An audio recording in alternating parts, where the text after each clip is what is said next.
El día de ayer, bueno, surgió una noticia de que desde Estados Unidos habían grabado a Genaro García Luna y lo habían grabado en la cárcel. Es algo súper curioso lo que pasó. Los estadounidenses, honestamente, no te puedes confiar en ellos porque son cabrones. Sucede que Genaro García Luna está ahorita en la cárcel en Nueva York. Entonces, por lo que tengo entendido, porque no queda muy claro, pero bueno, tiene una especie de compañero de celda y le ponen en individuo uno. Entonces, con este compañero de celda, Genaro García Luna empieza como que a complotear para que eliminen a testigos protegidos. Por ejemplo, al rey Zambada, el hermano, ¿no? Del Mayo Zambada, ¿no? Sí, El que testificó creo que contra sí, sí. don Joaquín, también a Luis Carlos Palomino y seguramente a otros más. Entonces empieza a complotar para que sean silenciados. Entonces este señor, el individuo uno, le pasa un teléfono y ese teléfono estaba siendo vigilado o bueno, grabado por el FBI. Entonces desde ese teléfono, Genaro García Luna habla a una persona de la mafia rusa, es increíble, en donde le pasa las órdenes para que elimine a estos testigos. O sea, parece película de Netflix, ¿están de acuerdo, no? Sí, sí, es toda una Y todo historia. esto, honestamente no sé en dónde está ¿quién fue porque fueron agentes encubiertos, pero la verdad es que ahí se cacharon, abrocharon a García Luna. Sí, yo lo que entiendo con la información que se da es que este individuo uno, que es su compañero de celda o es una persona con la que interactúa mucho, le reporta a las autoridades: oye, miren, este señor me está diciendo esto, ¿no? Está diciendo que quiere amenazar a los testigos porque también esto es lo otro que se mencionó, que sobornó a medios de comunicación, ¿no? Y entonces, cuando les informa esto, este individuo uno, lo que hacen es que le dicen: órale, bueno, te vamos a dar un teléfono y tú le vas a decir que este señor es de la mafia rusa para que les digas, es tu contacto, ¿no? Tú dices, le vas a decir: mira, yo conozco a un ruso que puede hacer lo que tú quieres. Le das el contacto y que Genaro García Luna le diga a este ruso lo que quiere hacer, ¿no?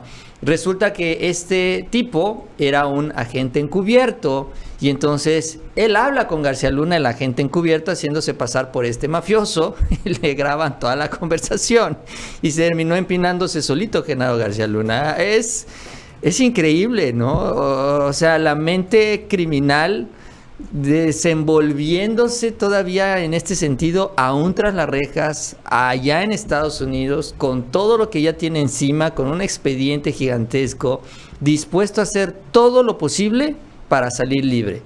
No, es increíble todo esto. Bueno, ahorita seguimos con este tema. Mientras vámonos en la línea tenemos a el doctor Gonzalo Neme, infectólogo, y vamos a hablar con él sobre, bueno, la reciente anuncio muy importante de que ya en México va a empezar la vacunación del COVID hacia infantes, hacia niños de 5 a 11 años. Doctor Gonzalo Neme, ¿qué tal? ¿Cómo estás? Buenas tardes, gusto saludarte. Hola, muy buenas tardes, Nacho, Mauricio, nuevamente participando con ustedes y con mucho gusto con este tema que consideramos muy importante, como comentabas hace un momento, la vacunación en menores de 12 años de edad, de 5 a 11 años de edad, y la importancia que tiene para nuestros niños, ¿verdad? Sabemos muy bien que la enfermedad por COVID-19, aunque nos vacunemos, la infección nos va a dar, pero se ha visto que en el impacto que ha tenido la vacuna en los adultos, se ha visto el impacto que ha tenido la vacuna en los adolescentes, pero se desconoce, por supuesto, mucho sobre el impacto en los niños, ¿verdad?, en este grupo, pero sin embargo ya hay muchos estudios que avalan su indicación de aplicarle y por qué. Y ese es el comentario que vamos a hacer el día de hoy. La recomendación de vacunar a los niños de 5 a 11 años de edad viene desde el año pasado, a finales del año pasado, y se basa en muchas razones. La primera, que en los niños que se afectaron por COVID-19 se encontró que no solamente los que tenían comorbilidades como niños obesos, niños hipertensos, niños diabéticos, niños con anemia de células falciforme, o niños que tuvieran asma o enfermedades crónicas del pulmón, del hígado, o alguna enfermedad que deteriorara su sistema inmune, solamente eran afectados por el COVID. No solamente este grupo. Se encontró que de los hospitalizados, a nivel de diferentes estudios, el 50% de los hospitalizados eran niños sanos. Y esa es una de las primeras premisas por qué debemos de vacunar a toda la población, no solamente a los grupos de riesgo que estábamos mencionando, en niños me refiero, sino también a aquellos niños que no tienen enfermedades o comorbilidades que puedan desarrollar supuestamente un factor para mayor complicación de COVID-19. Por supuesto que son factores de mayor complicación y que pueden llevar al deterioro en un paciente que tenga infección por SARS-CoV-2 o por COVID-19. Pero se encontró en los diferentes estudios que el 50% de los hospitalizados eran niños sanos. Y esto es muy importante, de los menores de 18 años. Otro dato importante, que la enfermedad por COVID-19, como se conoce en los adultos también, deja también algunas secuelas, ya sea que les dé leve a los niños o les dé moderado o grave, independientemente del grado de la enfermedad, puede dejar secuelas como en los adultos también, como cefalea o dolor de cabeza, dolores articulares, dolores a nivel de los huesos, también algunas alteraciones de concentración, algunas alteraciones de conducta, situaciones emocionales que pueden afectar. La infección por SARS-CoV-2 en los adultos presenta todo este tipo de cosas y en los niños no es la excepción. Y esto se puede traducir más adelante en, por supuesto, algunos problemas de aprovechamiento en su desarrollo intelectual, de aprovechamiento en su desarrollo para la escuela y, por supuesto, en su desarrollo psicosocial, que es muy importante también dentro de la salud en los niños. También es importante comentar que hay una afectación que se presenta en menores de 22 años, y en este caso el grupo de los niños, generalmente en los niños, que se llama síndrome inflamatorio multisistémico pediátrico. ¿Qué es esto? Es una enfermedad que nace a raíz del COVID. Es una enfermedad que causa, así como lo dice su nombre, una inflamación a nivel del corazón, que puede ser de leve, moderada a grave y que puede llevar a la muerte, una inflamación a nivel de los pulmones, inflamación a nivel de los órganos como el hígado, los riñones, el sistema nervioso central, que es el cerebro, y puede llegar a una cosa que se llama falla orgánica múltiple, que se encontró en un estudio que se realizó de julio del 2021 a diciembre del 2021 en los Estados Unidos, de pacientes hospitalizados por este síndrome inflamatorio multisistémico pediátrico. El 50% de los pacientes hospitalizados, ¿sí?, que se encontró, pudieron llegar a tener complicaciones de riesgo de muerte. Y se encontró un estudio que la vacunación en el grupo de 12 a 18 años de edad, que se vacunaron, redujo el síndrome inflamatorio multisistémico pediátrico en un 91%. ¿Sí? Importante reducción en los niños que se vacunaron de 12 a 18 años de edad. Entonces, sabiendo nosotros ya en la actualidad que tenemos esta afectación en México, y no solamente en México, sino en muchos países del mundo, estamos viendo pacientes que les da infección por SARS-CoV-2, no importa el grado de severidad, incluso pueden llegar a tener una infección casi asintomática o muy leve, pueden desarrollar este síndrome durante la infección y posterior a la infección hasta 2 meses después, posterior a la infección. Así se ha encontrado. Esto es un fenómeno inflamatorio, un fenómeno inmunológico por algún desorden inmunológico que causa este desorden inmunológico, el SARS-CoV-2 en el sistema inmune. Esto es independientemente de que el niño esté sano o no esté sano. 50% de los pacientes no tenían factores de comorbilidad para desarrollar infección por SARS-CoV-2 y no tenían factor de comorbilidad para tener el síndrome inflamatorio multisistémico pediátrico, que ya se define así. La vacuna reduce 91% las posibilidades de que se desarrolle este síndrome, que puede llegar a tener riesgo de muerte y, por supuesto, de complicaciones, a lo mejor que pueden dejar secuelas en el sistema nervioso central, en el cerebro, secuelas en el corazón y, por supuesto, en sus pulmones, que pueden llegar a tener una calidad de vida pues deplorable a lo largo de su desarrollo. Y esto es muy importante entender que existen múltiples razones por las cuales debemos de vacunar no solo a los niños que tengan enfermedades como comorbilidad, sino que también que tengan, sean sanos, por supuesto, de los 5 años en adelante.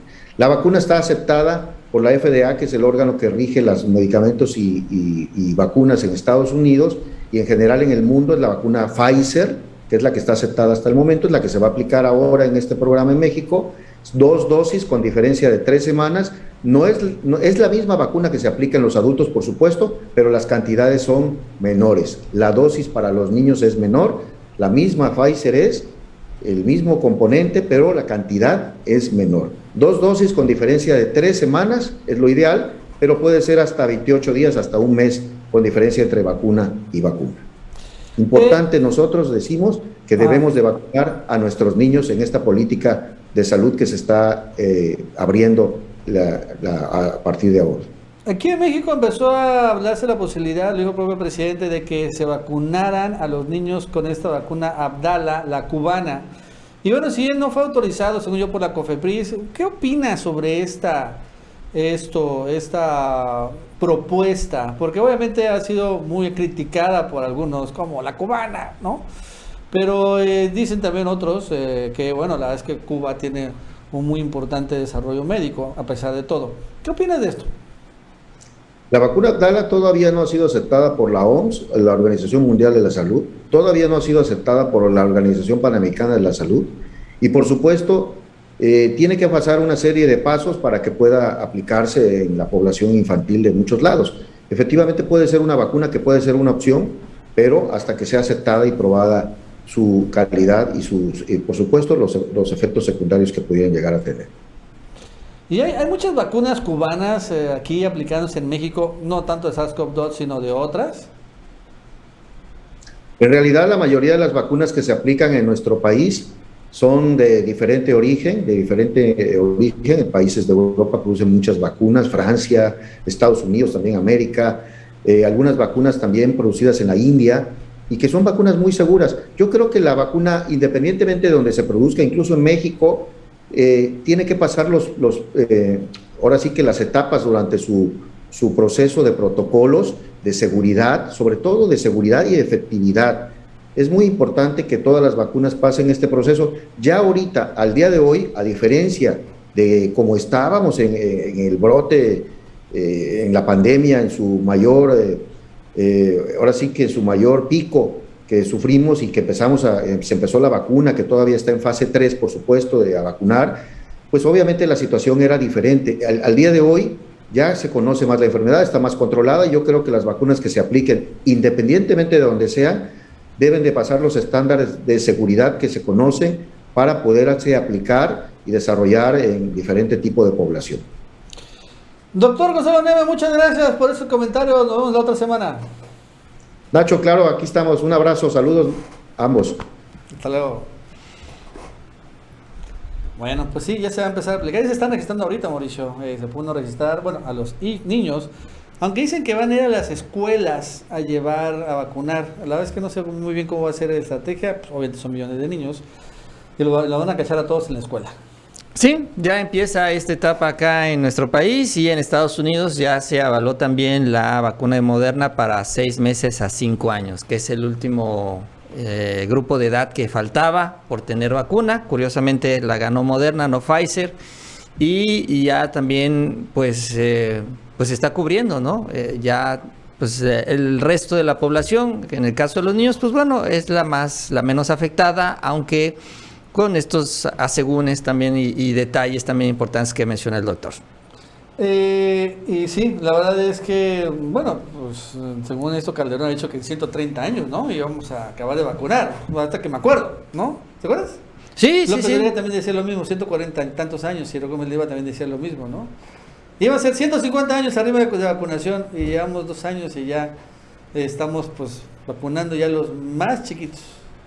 Entonces es increíble, ¿no? Como les encanta mentir. Y después se quejan. Es increíble. Bueno, vámonos por regresar rápidamente con García Luna. No solo fue lo de esto de que quería eliminar testigos, también desde Estados Unidos señalaron en la corte que hay evidencia, el Departamento de Justicia, o sea, el FBI, tiene evidencia que pues sobornó a un grupo de medios de comunicación muy importantes para que no hablaran mal de él. Entonces está interesante, y aquí lo tengo en inglés, se los voy a traducir rápidamente. Dice, estos son los documentos de la corte que pusieron en la corte. Entre aproximadamente 2008 y 2013, el acusado, o sea, García Luna, presionó puso a un periodista a una campaña multianual de acoso y amenazas como resultado de la investigación de este periodista contra García Luna. O sea que a un periodista en particular lo acosó y lo amenazó entre 2008 y 2013. El gobierno también, bueno, el gobierno de Estados Unidos quiere introducir evidencia porque dice que entre 2009 o 2010 el acusado usó dinero amasado en un esquema corrupto para pagar sobornos a una organización de noticias para prevenir que periodistas de esa organización publicaran historias negativas o reportajes negativos sobre él. En otras palabras, pagó monumental chayo, no a un periodista, dice, a una organización de medios. Entonces, a ver, ¿a qué organización de medios, Mauricio, le puede haber pagado García Luna una muy buena lana para que controlara a todos sus periodistas? No sé, ¿a cuál? ¿A cuál? Sí, la primera sospechosa es Televisa, ¿no? La primera sospechosa es Televisa. Ahí está el montaje con Carlos Loret. También revisando la información está esta serie que le hicieron, ¿no? El Equipo, ¿te acuerdas? Hicieron una serie en donde costó aparecía 130 millones de pesos. La policía. Lo pagó por la García Luna. Sí. Entonces, esto, pues sumado a todo lo demás que se dijo y cómo se defendió la estrategia de Calderón también por parte de la televisora, pues sí, la verdad es que es el principal sospechoso. Ahí no dan nombres. Yo espero que salga un nombre en el juicio. Yo espero que todo esto se transparente y se diga bien a bien, ¿no? Sobre todo que los testigos también digan, si tienen los detalles también de todas estas operaciones, pues ya sepamos quién hasta dónde está embarrado, quiénes más están embarrados también en este proceso legal. Pero sí, para mí el principal sospechoso es Televisa. Pero bueno, ahí solamente podemos especular hasta tener el dato final. López Obrador hoy exigió a todos los gobiernos de Estados Unidos que dé a conocer cuando menos los audios y todas las evidencias que presentó para que se sepa. Vamos a escucharlo. Con sobornos a los antiguos pobladores,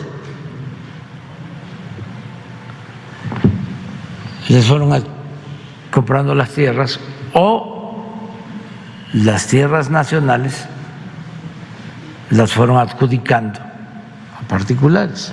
Esa es la historia y por eso lo de Calica desde el gobierno de Salinas se entregó lo de los permisos de Calica y luego se renovaron los permisos hasta poseer 2.400 hectáreas para bancos de material. Y lo mismo en el caso de Xcaret y otros centros. Entonces, la principal oposición al Tren Maya viene de ahí. Sí, no, este no era. Bueno, sí, este es el otro. Bueno, de todos modos, López Obrador, al final, digo que se dé a conocer el audio para que, bueno, se transparente todo y, bueno, pues llevar así su dicho, o lo que siempre dice, ¿no? Que la vida pública sea cada vez más pública. Todas y todos tenemos derecho a la identidad. Realiza el trámite de registro de nacimiento en cualquiera de las 185 oficialías del Registro Civil del Estado. Desde un día de nacido y antes de los 18 años, el trámite es gratuito. Secretaría General de Gobierno. Gobierno de Chiapas.